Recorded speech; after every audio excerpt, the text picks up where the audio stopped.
Welcome, one and all, throughout time and space, for this new episode of Weebs on the Weekends, the podcast where we break down the anime news highlights of the week and give a retrospective look on an anime that premiered 10 years ago. As per our season of special guests, today's episode will include the thoughts of three parties on whether to resurrect or rebury the 2011 anime Mirai Nikki, aka Future Diary. My name is Sam Martinez. I'm a part-time weeb and a full-time automail mechanic. With me, as always, is my co-host Jay Johnson, part-time weeb and full-time English language sensei. Now, Jay, today's guest is definitely a blast from the past. The both of us have a history with him, with VG Club and the Anime Club from undergrad. He's a good friend of mine and also has aided me on my path of weebiness. Today's episode, we have none other than the El Fabricante de Comida Preparada, Alonso! Ah! That's the audience. Applauding. I did not know you're going to be so nice to me. Aw. Thank you for having me, guys. Yes. So, Alonso, first time on the show. Are you what would you like to disclose to the audience? I guess I've known these guys for a long time. I value their opinions a lot when it comes to anime and such. It's always fun time discussing it with them on our weekly watches and whatnot.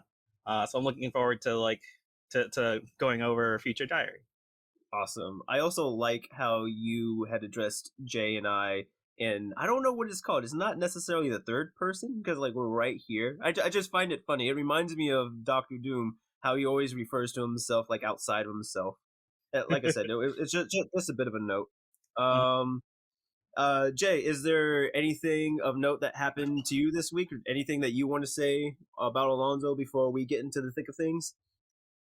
Just along the lines of I'm still deep in a Minecraft hole, and it's funny to get so invested in a 10-year-old game. It came out in 2011, but a 10-year-old game that looks like a 30-year-old game. Kind of, yeah, with the bit rate of it, yeah, exactly. But even recently, last night, I would probably say that I've put maybe 30 to 40 hours into it over the past 2 weeks. And nice. There's I'm playing it on the Switch, and there's a drop button on the down arrow pad for it, and I dropped a efficiency for shovel while I was swimming in the ocean, and a dolphin escaped with it, and I just went on this killing spree of dolphins for a few minutes, and I was like, this is probably to find your beloved shovel.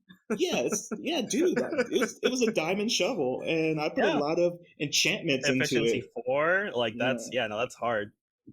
Yeah, so I'm kind of recovering from that. I'm after killing 4 dolphins, I was like, you know what? It got away with it. It stole from me. It was my bad. So I'm kind of not depressed, but it was kind of one of the big things that's happened to me so far. I mean, I've died because of lags a couple of times already. Yeah. And I'm glad that's not a hardcore world. It's just basic survival. But man, that dolphin, if I ever find that dolphin again, man, I'm gonna pull it up onto dry land and watch it suffocate. But anyways, that's me. Dolphin Dave, you need to watch out. Even though you won't suffocate on land, you will dry out, and Jay will make sure of it. But oh no, oh man, it's just funny that you had brought that up. So as always, we wanted to sort of go over the 9 anime that sort of describe our personal tastes, and to give the listeners an idea of what type of anime we like, so they can have an idea of what we're going to think about going into Future Diary, and whether or not we can properly describe or talk about it objectively moving forward. So, Alonso, no. Well, what we're going to do is we're going to start out with our number 9s. What is your number 9, so that we can say whether or not it's trash? My number 9, I think, is gonna be said to not be trash because it's a classic, right? It's Kiki's Delivery Service. By far, for me, one of the best Miyazaki films. And that's not saying that Spirited Away isn't. It's just I feel as though Kiki's Delivery Service did a better job of like hitting the nail on the head with the whole feeling of coming of age and going out into the world on your own and having to survive there, right? All those insecurities of like, are you good enough? Like, is what you know actually worth something? And then even within that, finding a little niche that is just your own, you know. um like in the story where she's out to be a witch and then she ends up delivering baked goods because that's what she enjoys doing, right? Instead of like anything else that like her family and friends have like dictated that it is what she should do, right? Correct me if um I'm wrong, but we didn't mhm. really see her cast any spells aside from flying, did we? In that Nope, movie. because she So, wasn't adept at anything. uh, I think that's why. Like it was sort of Hmm. her, like you said, taking your experiences and your abilities, and whether or not it can be profitable, like whether or not you can make a living off of it. And essentially, she could fly a broom. I think that was like the only thing that she could do, and Hmm. so she used that to her advantage. She was basically Uber Eats, before it was cool. Yeah. Okay. Yeah, no, that's exactly what she did. She found the thing that she was good at and did something with it, you know? Hmm. Like and that speaks a lot because we try so hard in our society to like make ourselves fit into molds that we don't necessarily fit into instead of just looking at what we're good at and trying to find something with it, you know? No, that's a very good lesson, and I'm glad that you brought that up because when I usually think about Kiki's Delivery Service, I would put it in the same category as Totoro and Ponyo in the sense that I won't enjoy it mainly because I know that it's for a younger audience. Like, Hmm. but like thinking back on it, I would say like Kiki is probably like the next step up, whereas Totoro, Ponyo, and Earwig and the Witch, like they're definitely geared towards the elementary school crowd, whereas Hmm. Kiki is more for the preteens, teenagers who are going into the workforce, things like that. So I have a new appreciation for it. Nice. So number 8, tell us what your number 8 is. Number 8 is like it's a representation of just a good balance of comedy and romance anime because you'll see from the rest of my list that I love romance anime. I love a good like slice of life romantic comedy. Kaguya-sama Love is War is my number 9. Of It course it is. Of course it is. it's just it does such a good job of balancing the like will they won't they with like good just comedic timing, like situations that like just make the characters work really well with each other. And the whole cast like just work really well together, like and not just like the main characters but all of the side characters as well. I do like how with Kaguya-sama they have the characters play the game like it's a cat and mouse game. So when I do watch it, it feels like a very light comedic version of Light versus L. Like how to try to get the other one to admit their feelings first, and how because they start playing their games, they end up like sometimes one of them loses or both of them loses because they're just making things too complicated.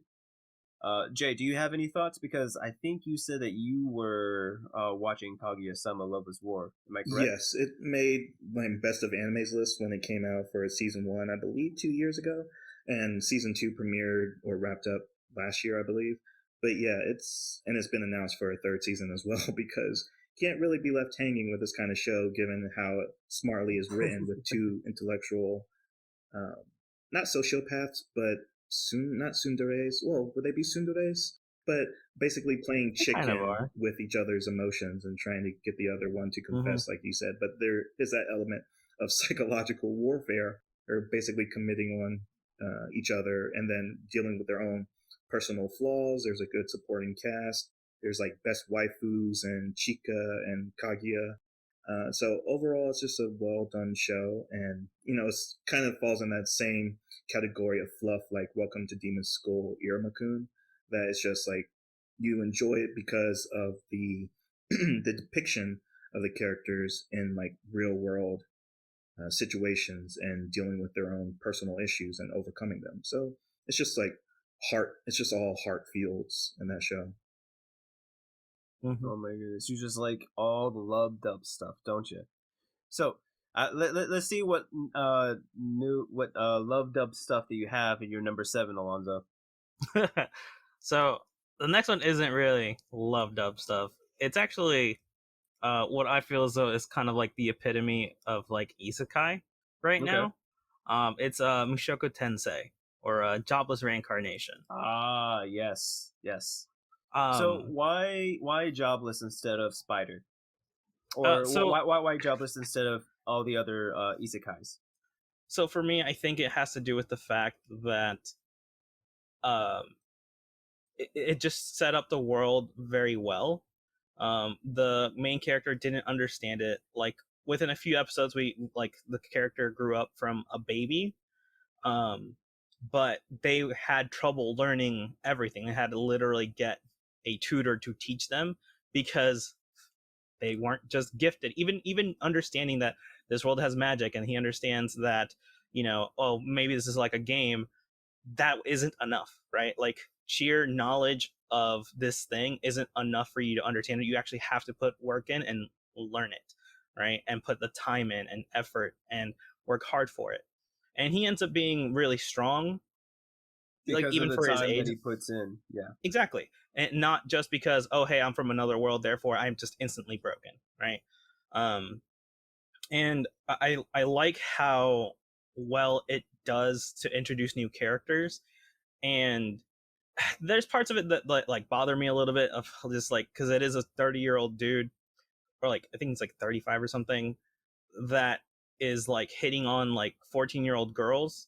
And he's actually even older than that at that point, because he's now like 5 and 6 and like 8, and it's Mm-hmm. just like, this is getting really weird. But um luckily most of the time they like, he mellows out about it, and it's kind of wholesome how he handles situations. Like the thing with Sylvie that happens with like them was just really well done. There wasn't like a oh, look, the anime trope, like we're gonna sexually harass the loli because funny, haha. No, it was just like, I messed up, I need to apologize, I'm really sorry for what I did. And like actually had like a human moment, and that was, you don't see that a lot, right? It's usually played for laughs, or it's just like, oh, ha ha ha, main character kun, thank you, it's fine, whatever. But they made it an actual like teaching moment for him, his dad, um and like the mom, and how to handle that, and you don't see that, right? And so like that's why for me it's like the epitome of just isekai. It doesn't just throw the character into a world, make them OP, let's have a fantasy. It's, hey, what would you actually have happen to you if you've had all these traumatic experiences from the past, and how would you handle that knowing that this is a new chance, right? And I like that a lot. Oh, definitely. And I would say that that's one thing that's for me, Jobless Reincarnation excels at, aside from all the other isekais.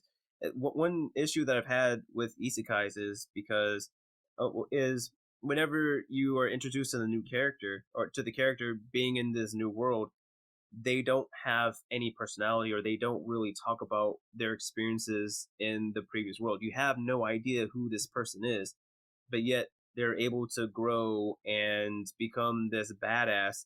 And the person is like, yeah, this is so much better than my last world. And it's like, but I don't know who you were. I don't know who you were, like in that last world, right? Mm-hmm. But here in Jobless, we get a real sense of who he was. And as you said, you have an idea of the trauma that he has to face with, and he carries that trauma with him into this new world. I would say with Spider, that's sort of where I was a little bit flexible with them, because in the beginning they didn't give us the background to the people, but then as you go on with the way that the story goes, it sort of hops back and forth, so you get an idea of who the characters were before they were isekai. So like I said, like that's one of the reasons why I really like Jobless and I really like Spiders, because you get a sense of who the character was, so you have a baseline of where they're going to go, as they're continuing to grow and flourish as a character. So no, that was a good pick. That was a good pick. Jay, do you have any thoughts on Jobless before we continue? Just a to reiterate a point that I've mentioned before about this anime is that it's the first anime by Studio Bind, which basically was a studio that was just created to do Jobless reincarnation, and how the gorgeous nature of the show. Like, I didn't even realize this, so I watched this very recently, which we haven't really talked about yet, Alonso, but that there's no openings to the show is that every episode very much feels like a movie in itself, and it's of that movie quality. And even with the sound design, especially with the water physics of whenever Rudy casts his magic, is on par with like Studio David Production, which does all the JoJo. And specifically, I noticed with Fire Force and how they use fire in that show. So just to mention that the studio is doing a very good job, and I'm excited to see season 2. I will also say that like on the note of like those like non intros, like they're still an intro per se, but like it's blended in really well to the point where you don't even realize it's an intro. You're introduced not to the show again with an intro song, but you're introduced to the world that you're going to be like taking a part of in that episode, right? You get to see more of the town or of more of a village or, you know, whatever. And the music is phenomenal. Like Jay said, the cinematic, like, I guess, videography of like the show is movie quality every single time. Oh no, definitely. Just like what you guys are saying, it's so good, and I can't believe that it's not considered an OVA with the amount of quality that goes into each episode. It's just ridiculously bonkers. But on to the next one, because I think we're on your number 5, 6. That one, yes. Yeah, number 6. So my number 6 is here solely for my hopes that this will continue to happen, but so far this has been my favorite, just like 100% original anime. It's Vivi Fluorite Ice Song. Oh yes. And it's a completely like original anime. There's no basis for it. It was written by the creator of ReZero. It is being animated by Studio Wit, and the animations are beautiful. The music is phenomenal. The story is fantastic.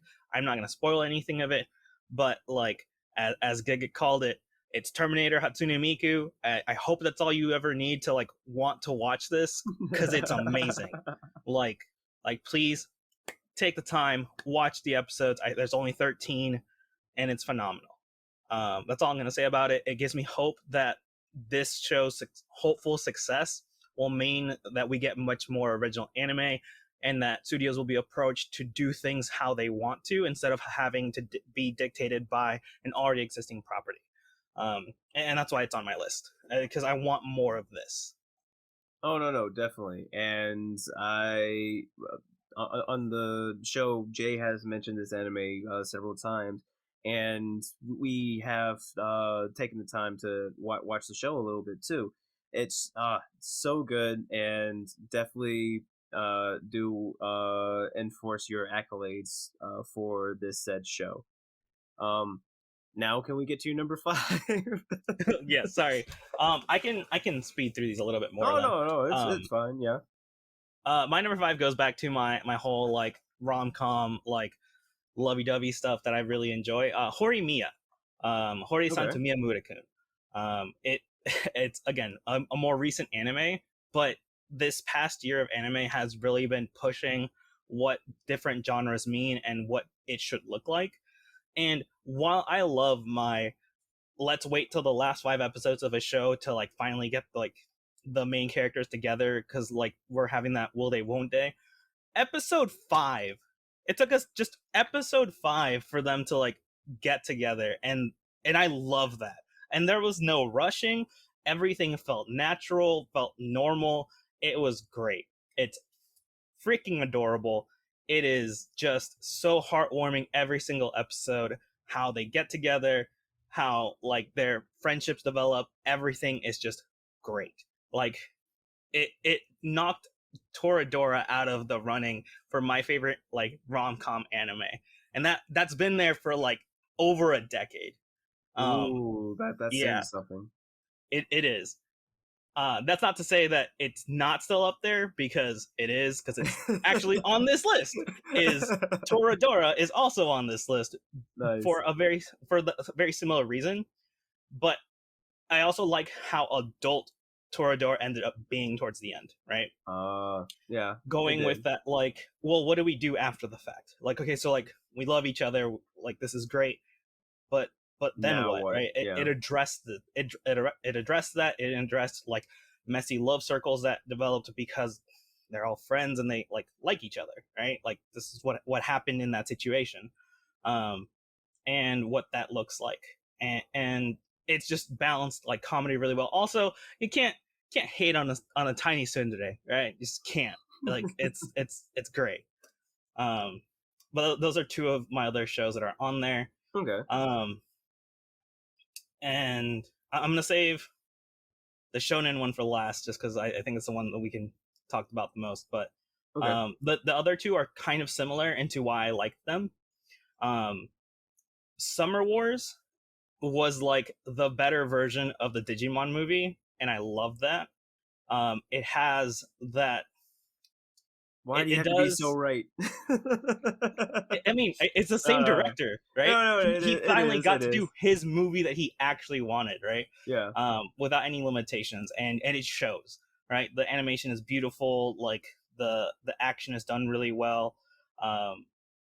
The message as a whole, that like you can come together as a unit to like take on just about anything.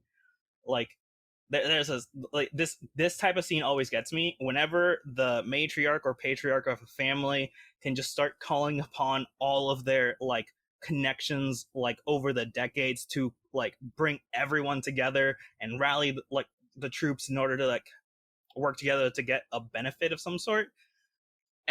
Like my heart weeps every single time just out of joy. um Jay, have you seen Summer Wars? Yeah, and I'm glad you made the connection to Digimon because it does have that very odd virus AI evolution inside of it, but it's also built inside of a love story, which doesn't really come out of nowhere, but it does feel very earned in the sense of like young love or at least infatuation. So I very much like that. But like you said, the whole family dynamic, it does fall into that Studio Ghibli area of giving you an insight into how Japanese families are run and that whole mother-led family dynamic. And what does that actually mean? Well, in this instance, it was a grandmother, and I believe there's like 7 generations down the line, and they're inside like a very countryside kind of estate house, and everyone like has their room, they have their own space, and then you have this main character coming into this family and like, oh, this is how a family should be essentially, and it's very wholesome in that. But then there's the supernatural danger of a potential rocket, meteor, nuke coming down out of the sky and bombing this small family for some reason. And it's very iconic to its design. So maybe a little bit more so than the Digimon movie, but yeah, Summer Wars is up there with like one of the best anime movies out there. And speaking of Digimon movie, my next on the list is actually Digimon Tamers, the third season of the Digimon Adventures series. Yes, that was such a good series. I'm glad it- it's on your list. It goes with the whole adventure themes that I enjoy watching. Digimon did a great job. Digimon Part 2, not so much. Digimon Tamers brought it back to our world and then made it really dark. And that dark exploration is what makes it my favorite out of the entire series. Mhm. Is this idea that like Digimon have become popular within the world. Everyone thinks they're just fake things. Then they start appearing for real, and then things get dark. You know, like you have actual psychological horror in a kids show, and when it works really well. It was a bit of a deconstruction of Digimon too. Yeah, absolutely. And I mean, it's super cheesy, but I loved like they basically had you know, Super Sentai transformation moments, not just when they were digivolving, but they got to use cards from the card game that they played to power up their Digimon, and I thought that was just the coolest thing ever. Yeah, that was a very cool mechanic that they were able to add. You know, like you said, blending that real world fusion, because they had Digimon was a card game. I still have the Digimon cards. I have my holographic Black War Greymon somewhere Nice. here. I just need to find it. Did you know that they rebooted that the card game, that they started it again with new cards and new arts? Oh, and it looks no. amazing. I'm gonna have to look into it, because I think we spoke once before. They did that with Yu-Gi-Oh, right, where they got some of the artists from the Magic cards, or somebody hopped over from one game to another, and the cards art started changing a little bit. I'm not sure. I know that Magic's been going into we're gonna make as many alternate arts as we can, Yeah. and changing the art style as much as they can with like secret layers and stuff. That's an entirely different thing, for another day. But I think it might have been Force of Will might have been the thing I was talking about. I think that Okay. they use a lot of like artists from there. I think, and that game is also just fun, really fun fairy tales stuff that makes for good gameplay. Okay, fair enough. So your last one, that was the shonen one that you wanted to save. Hot take: Jujutsu Kaisen is the epitome of shonen, and every other show is subpar to it as a result. Ooh, that's them some fighting words. I mean, Yeah. I mean, like, defend yourself. Defend yourself. Like, I love my Naruto, I love my Bleach, but Jujutsu Kaisen kind of does what all of them have been doing and does it better. And I'm not saying that they're not good. Obviously, they are, right? Like, it draws Yeah. inspiration from all the classic shonen, but it takes that and builds upon it, right? Naruto had the opportunity to do that with Boruto, and then it didn't, right? Oh yeah, no. So Jujutsu Kaisen is just like, okay, this is how shonen should be. There should be stakes. There should be actual like feeling of growth, and not just out of undeserved nowhere. Right? It should be earned. And that's, again, not saying that those shows didn't do that, because they did, except with Ichigo just randomly getting, oh, I'm a third, Quincy now because plot. Hey! Don't talk about his bloodline like that. Look, I'm just saying, it felt like it came out of nowhere. Yeah. Even though, like, maybe it was something that was planned from the beginning, it felt like, let's give him a power up for the sake of it. It felt forced. It fell prey to the Dragon Ball Z syndrome. Yeah. It's like, hey, yell power up, defeat the dude. Okay. So are there any other Jay, do you have any thoughts on Jujutsu before we continue? Just, I will always bring this up, but it is such a disservice to the show that Sukuna won antagonist of the year at the Crunchyroll Awards, because he wasn't. I agree. He wasn't the villain. He's not the, well, for one, he's not the villain of the series, and also he hadn't done anything villainous yet. Literally, the nominations of the award show came out before he actually did something very villainous, and we all know what he did to Junpei. Well, he didn't do it to Junpei, but he had an option to essentially save a character, and he didn't. He decided to laugh in the main character's face. He gained so much hate by doing nothing. But the thing is, that didn't even happen when voting occurred, right? Yeah. That happened after the so fact. He didn't earn his spot, and I understand that maybe his role in maybe the next season is probably downplayed a little bit more, because I think the current arc is the Shinjuku arc. I don't know. I don't follow the manga, but given how it's a little bit after, there's a tournament arc that's happening, but the one that you're talking about, it is Shinjuku. Yeah, given just how downplayed his role is, like, he's basically the same villainous as the Kyuubi or Ninetales in Naruto, who isn't really a villain either.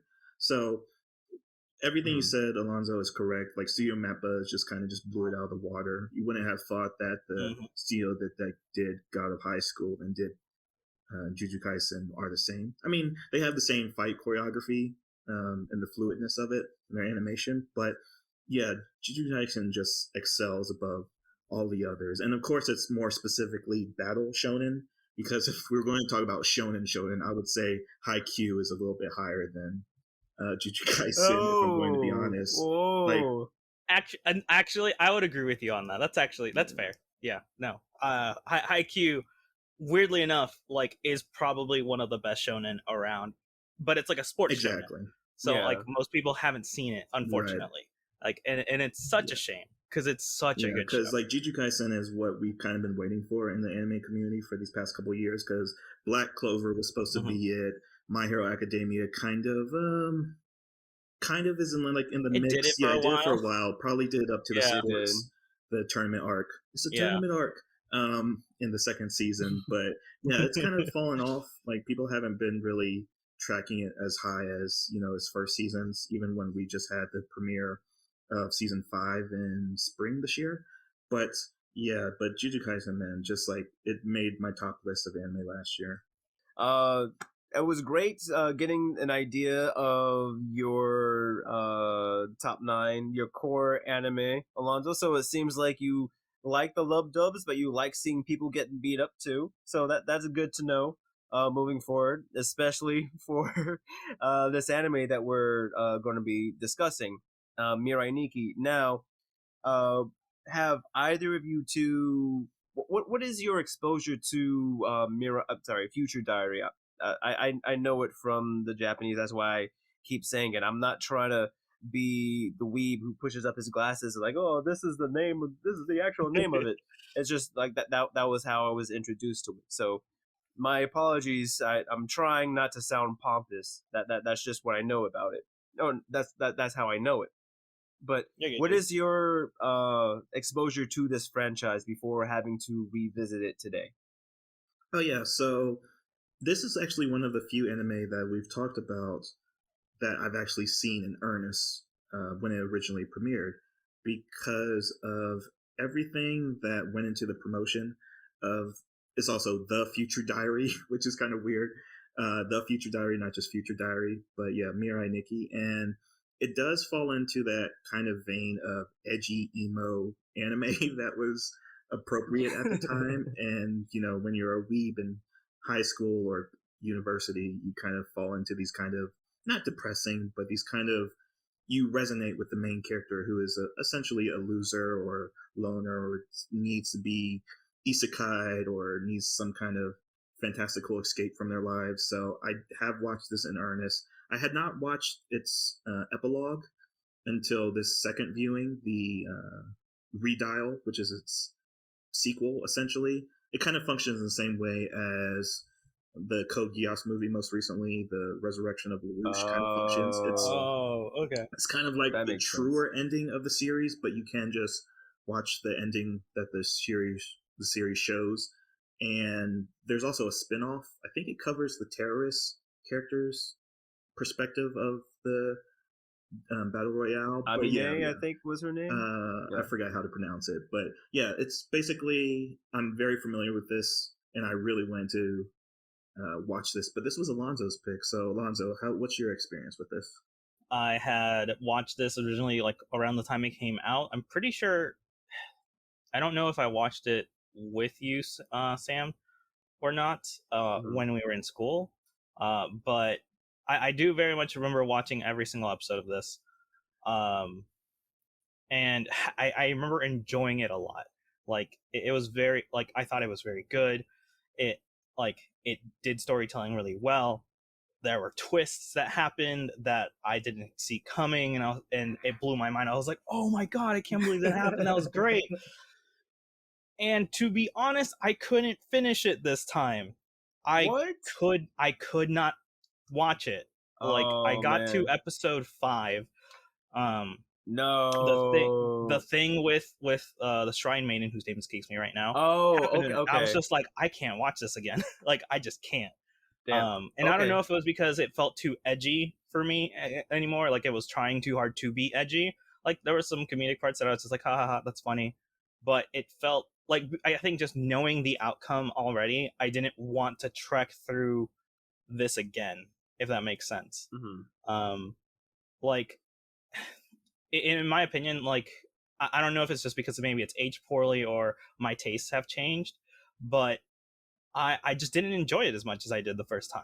Okay.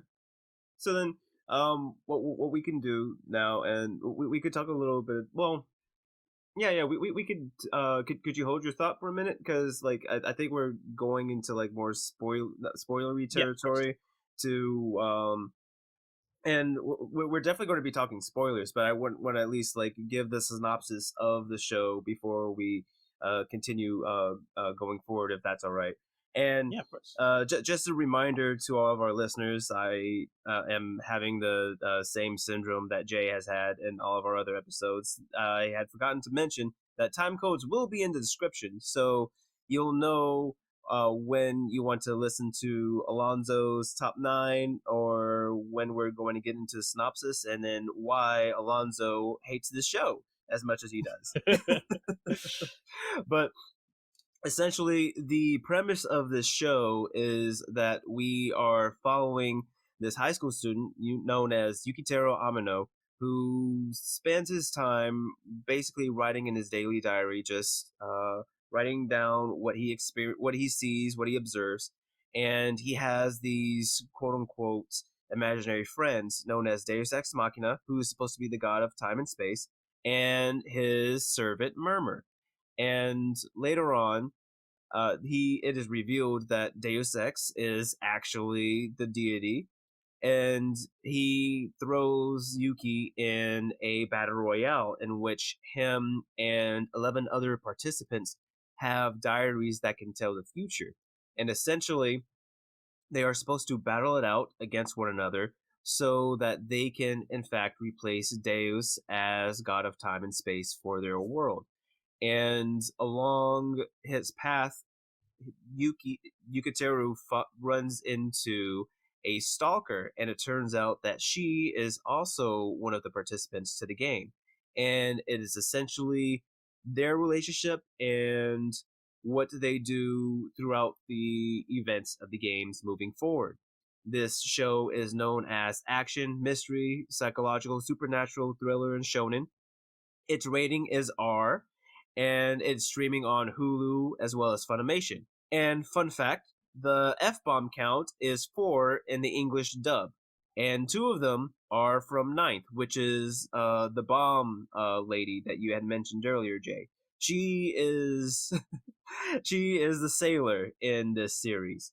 So just wanted to give a little bit of the synopsis there. And Alonso, you and this was going to go into my question, because all of us had watched it before. And Alonso, you can continue finishing your thought and answering this question, because you had mentioned that the anime have aged poorly. So then, going back and revisiting it after having watched it before, like, does it match up to when you first watched it? And you had mentioned that you think that your tastes have changed. Like, what about your tastes have changed to where you don't enjoy it now, to where you had to stop yourself from watching it? I think I'm less okay with just excessive amounts of just like, well, I guess rape. I guess like, cause it's Yeah. literally what happened. Then I was just like, I can't watch this. Like, I understand the need to like show it once so that you know what happened, or like even mention it. But like, they cut to that scene like 6 or 7 times within that one episode. It felt extremely unnecessary. And it just, I don't know, it took me out entirely. Like, I didn't want to watch it anymore. And yeah, it was just like, and that was her reason for wanting to like become god, to erase everything because of her pain and everything. Yeah. And no one, and like the fact that like her parents were the ones who like instigated all of this because they wanted to get ahead, and like, yeah, like that happens, that sucks. but you didn't have to keep showing that scene over and Well, over again. it's a bit interesting because near the end of the show, I think they might have retconned it because if you remember how the stalker, how she goes back in time for a third time and Wow, tries spoilers. to do everything again. Well, no. Like we've done the synopsis, so like we're in spoiler territory now. It's fine. Um, but like it seems as though that they had retconned um the parents forcing that on their kid because they made it seem as though that the parents were killed first before they were killed first so that her body could be used and like she can be used as a figurehead for her cult thing. So Are you talking yeah. about like in her, let's call it in her third playthrough? Yeah, That in the like third playthrough, yeah. okay, but that doesn't change that in the second Yeah, one. yeah, That not still in the second one. happened, right? I'm not sure like that's why I said like it's kind of weird because like from what she said it could have been skewed from like what she's experienced up until that point, hmm but I don't want to say that the victim was wrong. Right, and I'm So not saying that yeah, she is or anything. yeah. I'm just saying that like it seemed like they focused an excessive amount on just showing her naked, Hmm. getting raped, True. and that like that's what like with the whole like edgy thing that like Jay was talking about. Like it felt like it was just doing that for the sake of doing it, right? Hmm. Instead of having an actual purpose. Um, and yeah, no, that's like the point when I was just like, I can't keep watching this. Like, Okay. I feel uncomfortable just watching it anymore. So Um, no, not to say that like yeah. leading up to that, I didn't I because I enjoyed it. It was still good. I was just like, man, this is kind of ridiculous. Yeah, Like in a we're good way, like uh but yeah. no, like you said, like it seems like they were just being gratuitous and it like they have already made their point, but they kept Yeah. revisiting it. And that makes me want to go to Jay as well because I know Jay you dislike those type of scenes as well. So then what was your take on it? Watching it the first time and then watching it again, did you have those same feelings that Well, Alonso I did? can't really account for how I was feeling about it 10 years ago, but Yeah. I do, when I was watching it this time around, given that I've been more, I mean, Psychopaths is on my defining taste anime, and Psychopaths is more directed in its use of violence. And again, that's why I really appreciate horror and violence in certain animes when it's directed and when it's meaningful, that it's effective storytelling to use those elements. But here, it kind of delves into more of the torture porn kind of area that anime Yeah. can go into. And I think for specific reasons is that the studio that did Future Diary also did Corpse Party, and they also did. I'm forgetting how to correctly pronounce this, but is it Ari Fet Reta? I believe it came out like 2019. It's basically a isekai. The dude has like a bionic arm. He has white hair and an eye pack and a gun, and he has a bunch of Oh, harem. I know that one. That's from the least to the greatest, right? He was like the lowest of the low, and then he grinded his way to become the top. Exactly, yeah. So it does have those in that show. Even it has these kind of horrific elements. It's not really horror, but it's horrific. Yeah. And I'm very interested, Alonso, about why didn't you just skip the episode? Were you just completely turned off of the premise, or was that episode more representative of the continual representation of each of the participants in the game? So why not just skip the episode? Why just stop? I knowing the outcome, right, and knowing because the thing is, I knew what was going to happen, what's coming next, and it didn't feel worth my time anymore, right? I was just like, Mm, um, because I now know the outcome, it no longer feels worth going through this, even if I skip the episode, right? They're gonna mention her again, right? In all likelihood, if I remember correctly, I think they bring that up again, like, and they show the rape scene again later down the road. Um, and I they do other things that are pretty grotesque, not like sexually anymore, but it's still like it didn't seem worth it anymore because again, like I said, because I knew the outcome, it just felt like, okay, I've experienced this. I don't need to experience it again. The first time I watched it, it was good. I enjoyed the ending. It was a very clever ending. I enjoyed how it worked that way. But I don't need to watch it Yeah, again. for sure. Because there are anime. I'm thinking of Higurashi and School Days in particular, that Yeah. do delve into sexual violence against people for almost seemingly no narrative function other than just to shock the audience. And that's when it's really like just grotesque and horrendous, when it's just used for shock value. And I would say to that like we were originally thinking about making a third category for this section of having it reburied, resurrect, or rewrite.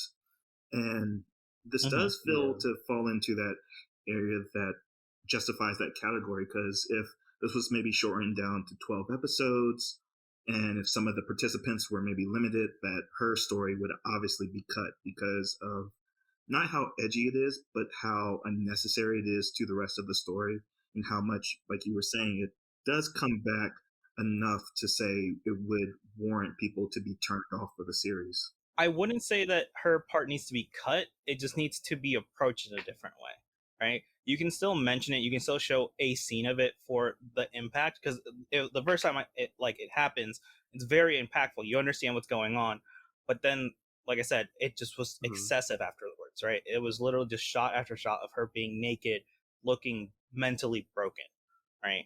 Like that was just unnecessary. Yeah, we can be in a writer's room. Like, you would suggest that it could be like these scenes could be limited versus, like, I would say, like, just because we have 12 participants in this death game in total, I would say that if everyone's going to be given equal time, or at least maybe one participant needs to be given more time than another, that if you cut her scenes down, then maybe it should be given to someone else. But, compromises. Yeah.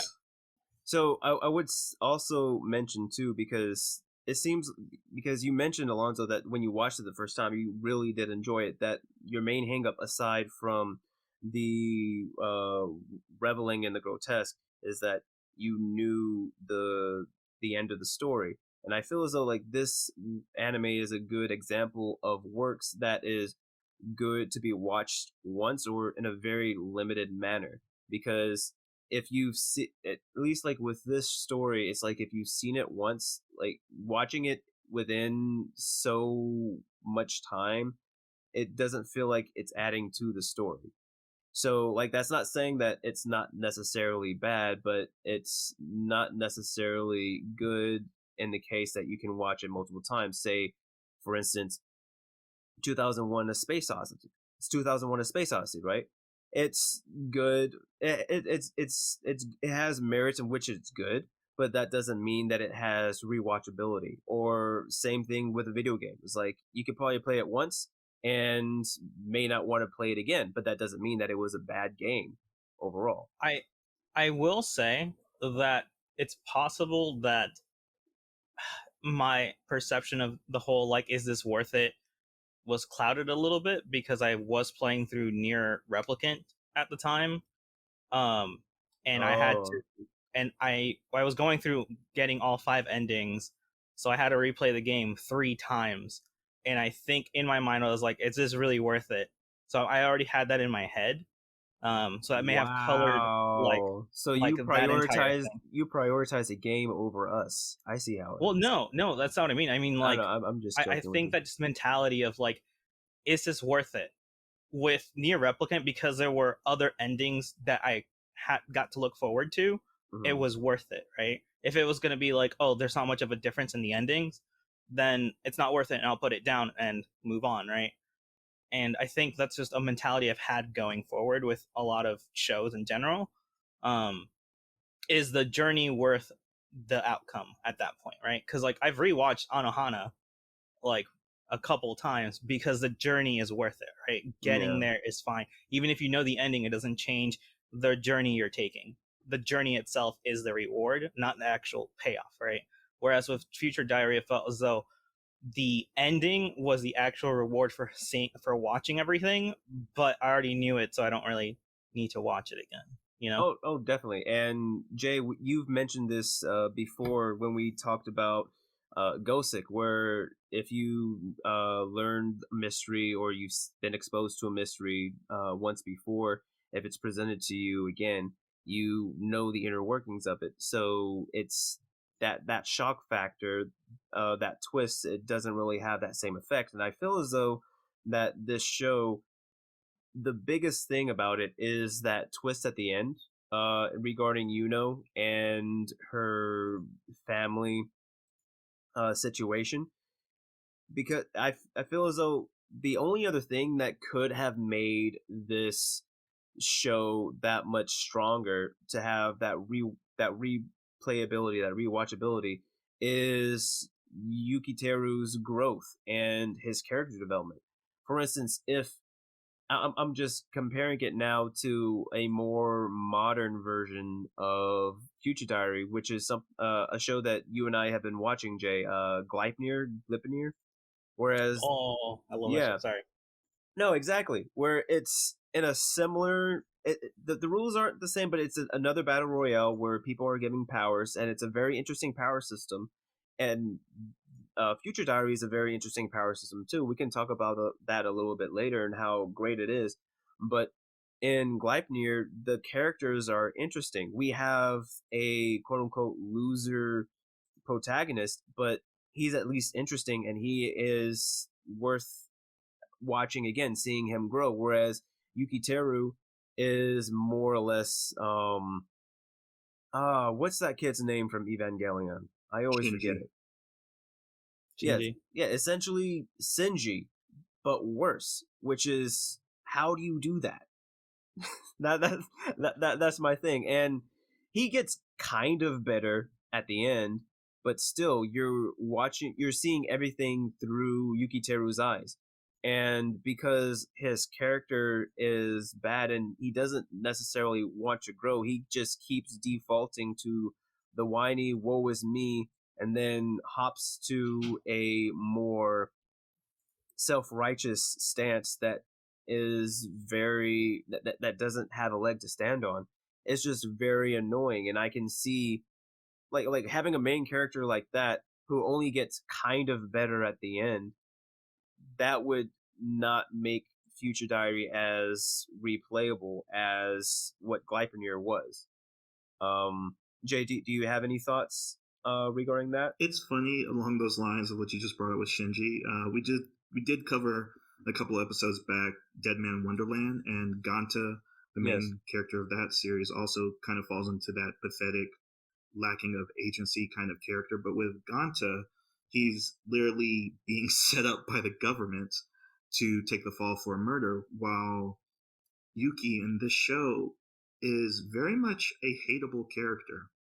And I believe it was fandom maybe a couple of years ago, maybe 2018, 2017, but Yuki was pulled by like thousands of anime viewers as still one of the most hated characters of of the industry, or the medium. And it was like Shinji, Yuki. There was someone from was it JoJo? No, I'm thinking about something else. But yeah, like these. Oh, Sakura was on there as well, which I don't think is justifiable anymore compared to the other ones. But given that these kind of characters are detestable in the way of they're like rats, or they're basically lacking agency, the only thing that changes with Yuki in the series is that he becomes okay with killing people because he can become God and reverse time. So, like you said, of the self-righteous leg to stand on, he really doesn't have one, kind of in the same way as Suzaku from Code Geass doesn't really have, really much of a leg to stand on, given that what happened. I don't want to spoil too many series, but it is the idea that Yuki is the protagonist, but he isn't the main character. And protagonist means that, it's the perspective. He's the focal point. But the main character is even in the promotional for the anime, that it's first and then Yuki in the foreground. and then the other diary universe behind Yuki. So this is Yuno's story, and I think that's kind of where the series is the most flawed, is that we give too much attention to Yuki when Yuno is such the superior character. She's really the thing that carries you throughout the whole series, that she's the queen of yanderes,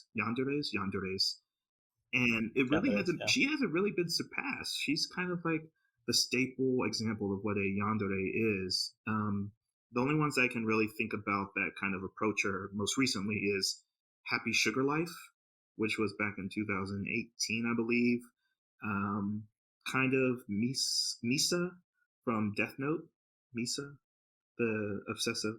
Is she a yandere? Well, just because like she kills for light because she's in love with him, so kind of she falls in that. But again, that's kind of a watered down version.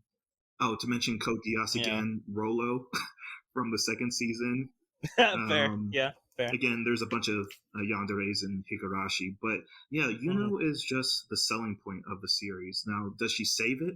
Not necessarily, but she's the reason to watch it. She's the reason why it's enjoyable, even for all the gore that she commits. Like her psychosis with Yuki is so interesting to watch. It's so entertainable to see how far down the rabbit hole she can go for the love of this very pathetic character that he helped her once, kind of, and it kind of transcends time and space. Ridiculous. Exactly. So she literally will destroy universes in order to get him to love her. Exactly, and that's why I think Redialed is such a more satisfying ending. So, like what you were saying, Alonso, about the destination of the series is what makes it worth, and not the journey itself. And then when you get to Redialed, which is the OVA 1-episode true ending of the series, and I don't want to spoil that, but it does leave you more satisfied with the journey than the actual series ending. So I would say very much that if there's so much flawed with the series right now, then the Redial does something to buff that out. Okay, I'll have to watch that. Is Redialed? Is it just a one shot, or is it several mini episodes? It's from the perspective of Third World Yuno. And it basically just wraps up. There's actually a scene in the last episode of the series where you see a hand bursting through to reach out to Yuki, and that explains. Redial explains who that is. So again, it's just more informed final ending to the series. I guess what we can do is we can talk a little bit more on the strong points of the anime. We had mentioned earlier. We had mentioned earlier the power system. What did you guys think about the power system? Do you think it was unique? Do you have any thoughts on that at all? I thought that the way that they use the diaries was actually brilliant. It is one of the strongest parts of it, and how each of the different characters' personalities and how they use a diary on an everyday basis determine their power, right? With Yuki, you had I observe everything, so I have an observation of everything from the future. Yuno's was a diary about Yuki because she's his stalker, so she had the entire breakdown of everything Yuki did in the future. The terrorist girl had a ways to escape. The detective had, a case diary on cases he's working on. Just like all of the diaries made sense and worked really well with their characters, and they each had weaknesses that make sense. Right, that's my favorite part of it, is that nothing was OP. Even Yuki, who wrote down everything, didn't have access to everything because he didn't write down what happened to him, right? Yeah. Which, they even mention it in the episode that Yuki's makes up for that. So as long as they're together, they know everything, right? So he's forced to their power system forces him to depend on her, right? Which goes back to the whole thing of this is actually Yuno's story, not Yuki's, right? But that's my thoughts on it. So No. And like you said, I liked how they uh how each person's power was sort of like an extension of their personality, you know, showing like you can do a whole lot of stuff with it, but also there were flaws in it as well that can be taken advantage of.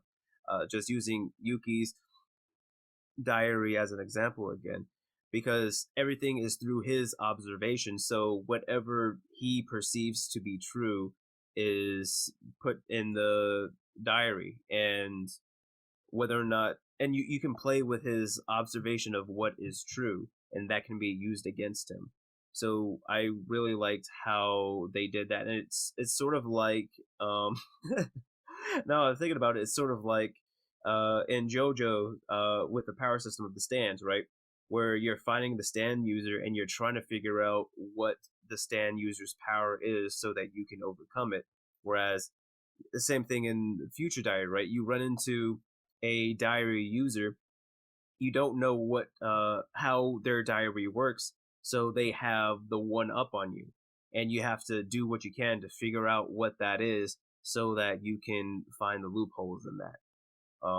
Jay, do you have any thoughts? Yeah, so I agree with everything Alonso just said, and the most interesting part of it is actually seeing how the characters basically figure out those vulnerabilities in the diary powers, because knows because she's from another timeline. I guess we've completely spoiled that point, but it's just the idea Yes. that you wouldn't think that these vulnerabilities are obvious to their powers, because when you understand Yuki's power is omniscience, essentially, then you think that, okay, well, of course, everything that you observe is recorded, so that's basically a perfect recall or perfect future telling of what's going to happen. But as explains, I believe it's in the episodes where they're getting hunted down by robot dogs. Are they robot dogs or just regular dogs? Mind wash. They're regular They're dogs, regular Right. dogs. but they have the they have like a metal trap inside of their Mhm. mouth, like a bear trap, but it was retrofit for their mouths. They never Yeah, explained why they did that, it's for because hunting. well, I know that he was a breeder, but was it mainly just for hunting, or was he? That's the impression I got. Uh, What her name was, Hinata or Yeah. something like that. yeah, Hinata. Was that like they used them exclusively for like hunting, and this was what they did, right? Like her and her dad. I can't remember if we actually met him or not, but gave me We like do. when I watched it, We gave meet me him. like Dangerous Game vibes a Yes. lot. I was like, they hunt humans. This is for that purpose, you know. So they wanted to make it as lethal as possible. Was the impression that I got when I watched it. Exactly. By giving all the dogs odd job Yeah. surgeries. So there's cyborg dogs, but yeah. So exposes like Yuki's vulnerability and basically pushes that agenda of, oh yeah, we're symbiotic in our relationship, but also showing that the diary's powers are kind of based on perception over actual godly abilities, and it's very exploitative, I guess, in that way, because everything is derived from who they are as a person. So if you get a understanding of who they are, because when you get to, I believe it's the 11th user who is the mayor of a part of the town, Yes. and he's basically using the diary to manipulate stock markets and political capital of the city that he runs. But Yuki does that because, or Yuki figures out his identity on the basis of just watching the ticker tape of the stock market go by. So in the future, he'll figure it out.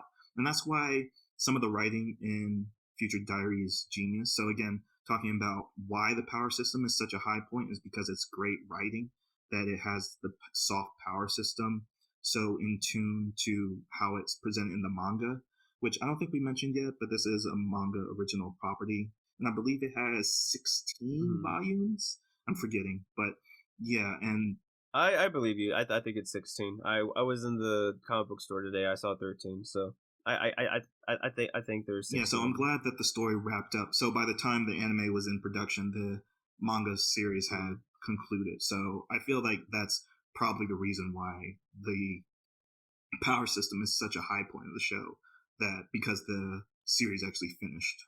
We had mentioned before the duality, how the diaries reflects the characters, and we see this in Yuno and Yuki, how essentially one's dependent on the other, and there's a twisted romance that comes from the two of them.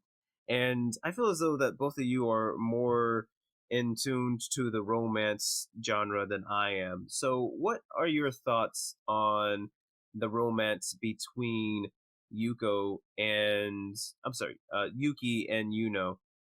Do you think it was a natural progression of the two of them? Do you think that it was forced for shock and awe value?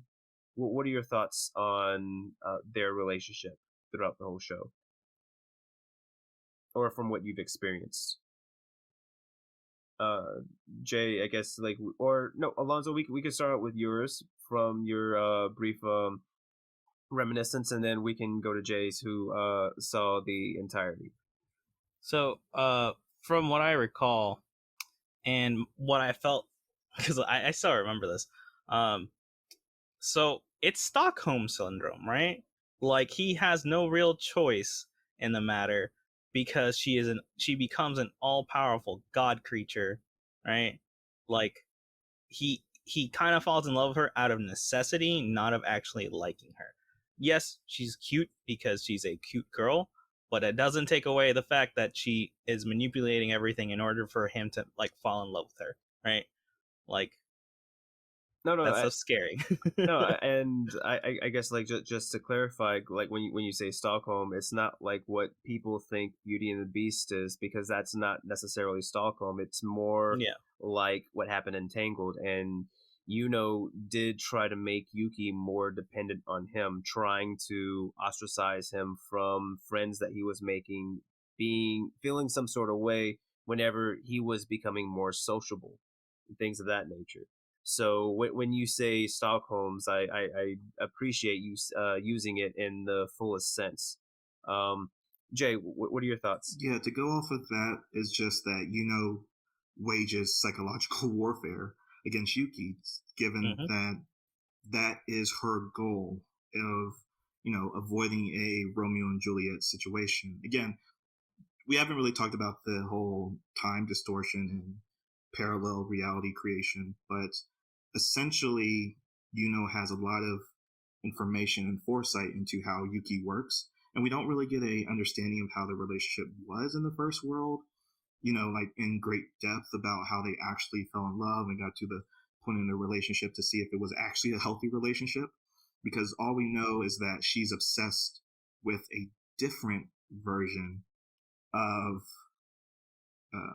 of the person she fell in love with.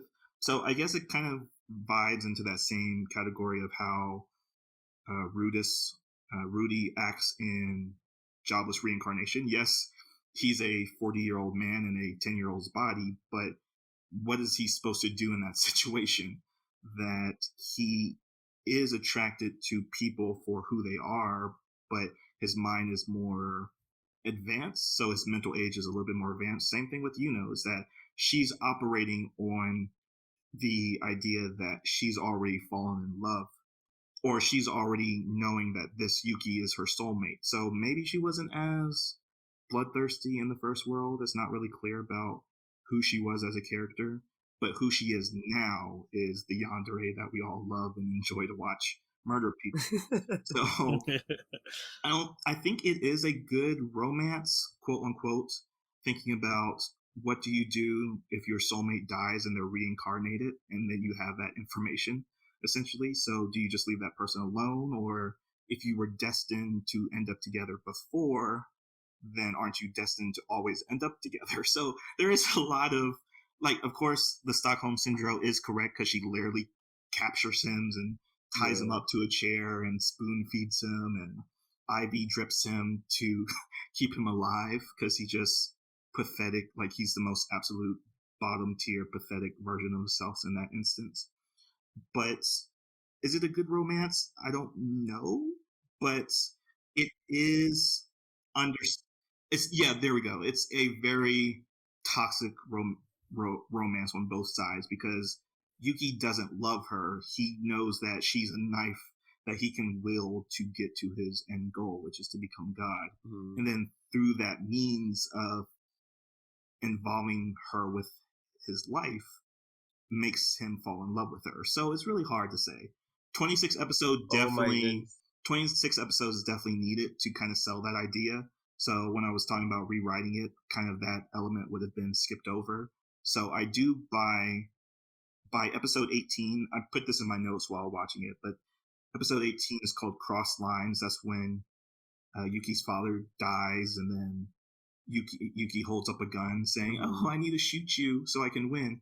And Yuno's like, "Yeah, shoot me, but you need me." So towards the very end of the series, you kind of get this understanding of Yuki as a good character, and that he is going to match Yuno in a very symbiotic but soul deep spiritual kind of way, because they're both psychologically broken on an emotional level. So it's like, yes, that's a good romance. Like it's funny that you said that, because like as you were talking, the parallel that I had made in my mind in regards to the relationship, they're just like the Joker and Harley Quinn, only if the Joker wasn't as domineering of a person as he was, right? That's essentially what Yuki and Yuno are, because Yuki is such a weak sauce of a person and a wimp. Like you said, he has no I forgot. He has no personal will to do anything. He's essentially just reactive and going along with what's happening around him, because he is so submissive. She she being Yuno is basically just a wild knife or a wild dog who has a leash attached to an owner that can't pull the dog back. So of course she's going to be uncontrollable, because the person that she looks to for control won't take the reins. So it's just it's just funny that I made those connections because of you right now, Jay, and I really appreciate that. But I guess moving forward, I know. Well, from what you guys have seen, was there a major scene that jumped out to you watching it again that was done right or done wrong? Um, we could start with Alonso here. So done wrong. I've already said it, right? It's the excessive amounts of just like titillation about like that girl getting raped. Completely unnecessary. Yeah. For scenes done great, actually, like towards the end of the series, I still remember like the final battle, like just of that entire like just section, right, where you have Yuki, Yuno, and I don't remember his name, but like that last guy who isn't a real person, I believe. Oh, you're talking about Discount L. Yeah. I forgot his name. Like their entire last fight, I thought was just done really well. Yes, it was. Those scenes stood out to me the most.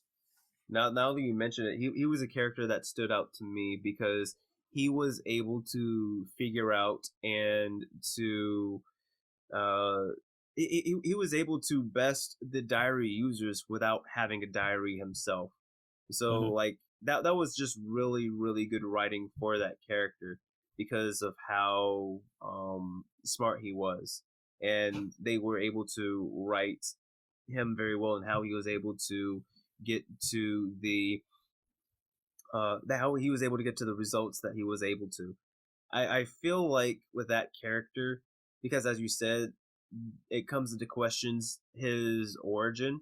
I feel like that sort of undercuts what he was able to do up until that point, because it seems like he had, he was just another cog in the machine, but he was still able to salvage that at the end.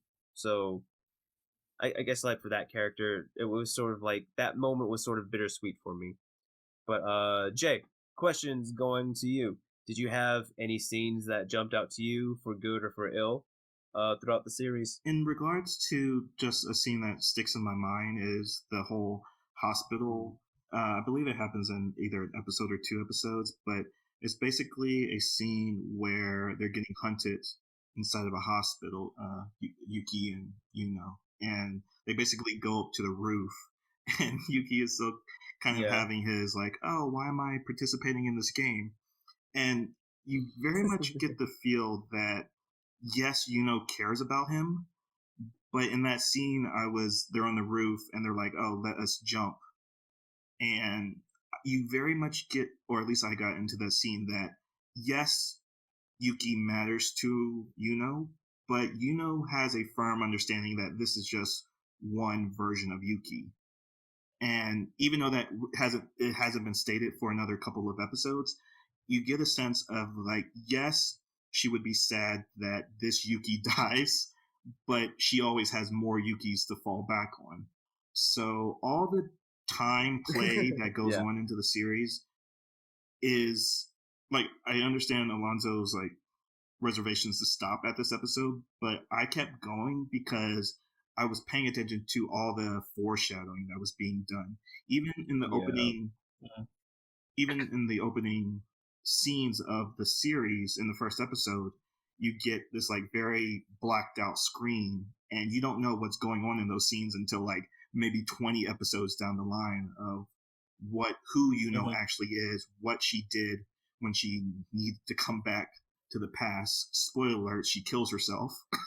And that's what's happening in those first scenes. And I was like, oh, how much of this is going through like the backgrounds of things, making things happen. So even though she's focused on Yuki, how much is going on given that it's a world turned in on itself is happening? And I got that at that hospital roof jumping scene, is that I have this distinct feeling that Yuki isn't as important to her as she's portraying that he is.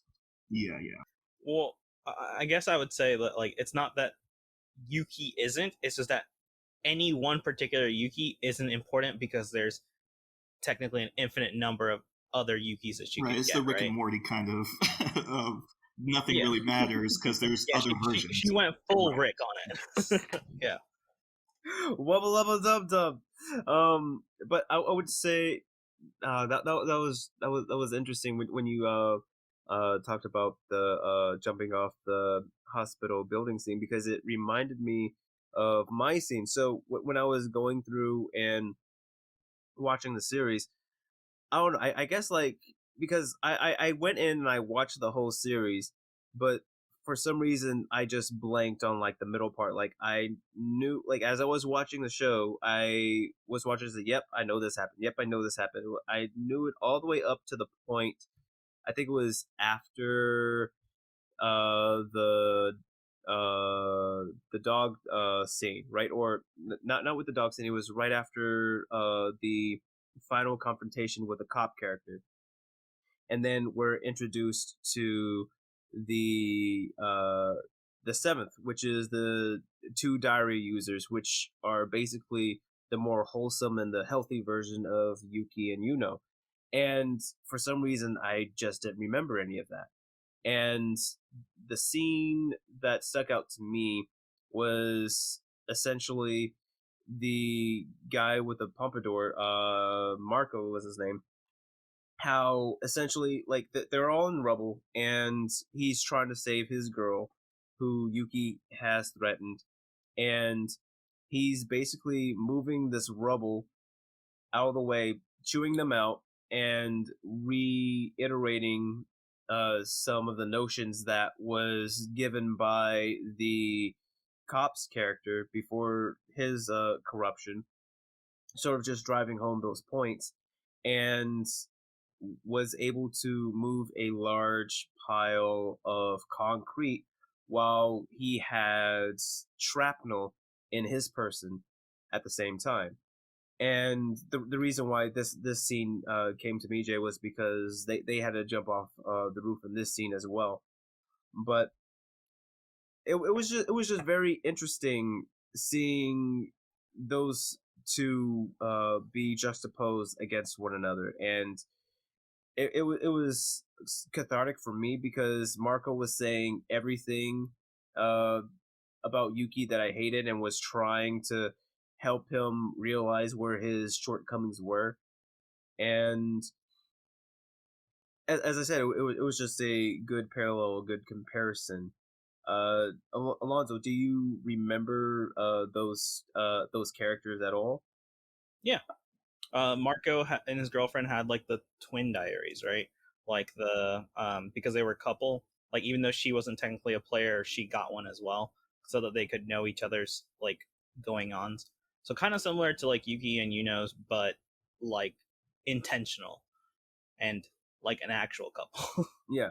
So I guess again another question for the two who like romance genres, right? So what was your opinion seeing the Twin Diaries versus Yuno and Yuki? Okay, so it's weird that, again, that makes Yuki more a hateable character. Again, because the whole point of. Okay, so Deus Ex Machina is the god of time and space, and he basically picks people that are emotionally damaged in some kind of way to basically become the god. And it's very odd because Yuki doesn't have any reason to participate in the battle royale other than he was the only one God was talking to beforehand. And of all the reasons, like everyone has a very strong, dedicated, agent filled way of using their diary, and those two kind of embody that ideal that yes, I've been dragged into this battle royale and you're the person I love, so you kind of get dragged in with me.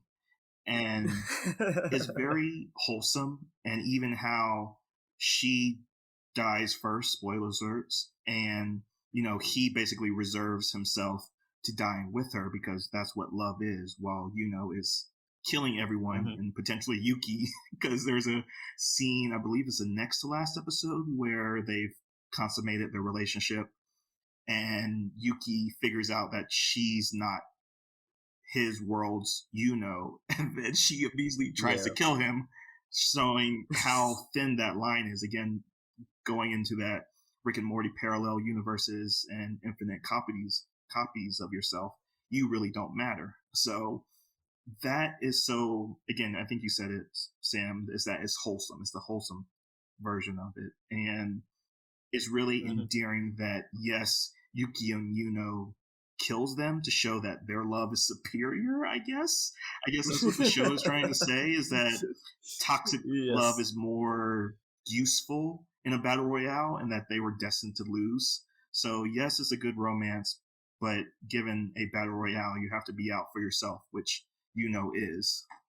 No, yeah, you're right. That's fair because she's like she's not a glass cannon. She's definitely a cannon. Yeah, definitely. Just relentless everywhere. No real what's the word? Finesse to anything she does. Just it's gonna brute force it. Let's go. Pretty much. So, I guess like before we start winding things down, after seeing the diaries that are in the show, what sort of diary do you think that you would get if you were to participate in the battle royale? Would it function like any of the other users, or do you think it would function any different? Alonso, we can start out with you. I don't write down anything, so I probably wouldn't have one. Realistically. But say if you were to get one. If you were to have one, would it be like one of the other? Would it be one of the diaries that we've seen in the show, or can you make up one on the spot? Probably just the closest thing based on just how I am like observant. It would probably Yuki's would be the closest thing. I wouldn't think of how things affect me, and I would just be very observant of like what happened that day. Because like I do that on a regular basis. I just don't write any of it down, right? So that would be the closest thing I can think of that I would have for a diary. So same weaknesses, Okay. of I'm not in there. It's just things that happened that day. No, that's fair. I'm trying to think. It sort of reminds me of I can't remember what was the name of that bully of his that sort of became a friend. Was it Kova? I can't remember. In the future diary. Yeah, in Future Diary. You had a bully? Yeah, Jay. Do you remember his name? Not at He all. was the. Do you know who I'm talking about? The one that went searching with him. The guy when Yuki was abducted. Yes. The I can't remember. It started with a K, but he ended up getting a pseudo Future Diary called King, whatever his name was, where essentially he. Oh. I know what you're talking about now. Yeah. Like his entries was like everything that he did and how awesome that it was. I don't know. Like for some reason, I can see yours being a fusion of that and Yuki's. But wait, Jay's or mine? No, yours, Alonso. Be a What? fusion. I was like I said, like I could see it being like a fusion of that, but that's neither here or there. Jay, what about you? I usually like to keep diaries of what I didn't do during the day. I don't know how useful that would be. Wait, what you didn't do? Okay. Yes, I don't know how useful that would be for a battle royale, but I usually keep a record of the things I didn't accomplish during the day so I can accomplish them tomorrow. So I guess if we're looking at the future, something I didn't do versus stuff I did do. I didn't die today. All right, good job. He was like, "Oh, all right, that was good. Good job, we did it." No, I didn't step on this landmine that was at this location. That's kind of helpful though. It's like you just do the thing that you didn't do, right? Well, hold on. You have to infer what you ended up doing based on what you didn't do. Yeah, pretty much. It still would be more useful than mine because What would yours be? I journal, but like when I journal, like it's erratic. I was journaling like every other day, and now it's become a week, and now it's like every 2 weeks. And as I'm watching this anime, I'm like, I would die so bad because I would only get like an entry once a week now. It's like it wouldn't be very, very helpful. Not with all the crazy stuff that's been going on. And I handwrite mine, so I don't even know like how that would work. I think it would be more like the clairvoyant diary because she hand wrote hers too. But oh my goodness, it would be so bad. So I guess like one more question, and then we can go on our results. Did either of you have a favorite death or a death that you thought that didn't need or that you felt sad for at all? In this anime, Jay, we can start with you. Yeah, it does happen with after Yuki becomes his Chad version of himself that he starts working with the caretaker. I forgot her number, but she basically has a giant mushroom head. She looks like a big version of Hinata. Yeah, Hinata, right? She looks like the mother or the wife character in Chowder, kind of. Oh no, her. Okay. I'm sorry. I got confused. I now know who you're talking about. Yeah, you said she was the mother. She was in charge of the orphanage. Yeah, and she is the user that Yuki and Yuno decide to team up with to take down the mayor, and they basically strategize that they're going to ambush the mayor because his position is kind of, like if they don't work together, then no one's going to reach him, and then it's going to be a fair fight afterwards. But given Yuno is kind of psychotic, she's like, oh, actually, let's kill two birds with one stone. And there is like a second in command, like the oldest child of the caretaker that just beheads Jay, and that's just we're sharing this. I'm sorry. Okay, Sorry. and Go on. we're sharing the So same. we're Sharing the same. no. We're sharing the same brain cell because that's my scene too. Okay, yeah, and it's just Wow, 3 for 3. Okay. No, like actually, like This is why we're friends. The betrayal in that Mhm. moment is so unexpected because you're like, oh yeah, Chad version of Yuki would make this plan because he's still trying to vibe with saving the most people, and if working together with one of the users to take Mhm. out the more powerful user kind of minimizes the casualty. But no, is that Chad Yeah. Yuki vibes with a little bit more, adopting more of her more psychotic murderous instinct, and basically turns on these kids. And of course, it becomes a story of kids killing kids, because now before it was Yuki and Yeah. fighting adults. But in that scene, man, just comes out of nowhere and beheads this guy when you're like wasn't expecting it. And it's heartbreaking because the mothers there, the caretakers there, basically knowing that she pulled her kids into the situation, and the desperation on her face is just terrible to watch. Oh my goodness. No, definitely. Like, I want to say, I think in that scene, didn't the kid look at Yuki as she was getting beheaded, or no? Or is that just my imagination? Looked at, yeah. Yeah, like they locked Oh, he eyes saw it. Yeah, as yeah, he saw it coming. Yeah, but we as an audience. yeah, no, like no, like he was looking at the kid as was killing the Yeah, kid. yeah. Like he okay. I would say like that was the part that hit it to me, because like when the kid like locked eyes with Yuki, and Yuki's like, nah fam, that ain't it, chief, you gotta take this L. And it's just like, oh, it was just so heart-wrenching. Oh my goodness. Alonso, do you have any other thoughts on this scene? From what I remember, just it felt like such a betrayal. Like it made sense that like that's how they would go about it, but like it like she felt like a character who was gonna just give up at the end and wasn't trying to like win, right? She was just protecting her kids. So it hurt a lot. We've talked a little bit about it, and we've danced around it, but now it's time for us to give the final verdict on whether or not we should resurrect or rebury Future Diary. So, Alonzo, should this series be resurrected or reburied, and why? Can I pick that third option of rewrite? Because like overall, I don't think it's a bad story, and I think it's worth watching at least once. So if you've never watched it, Yeah. you should watch it. Like the the some of the scenes are a little excessive, but like the journey there isn't worth watching it again, but it's definitely worth watching at least once. Okay.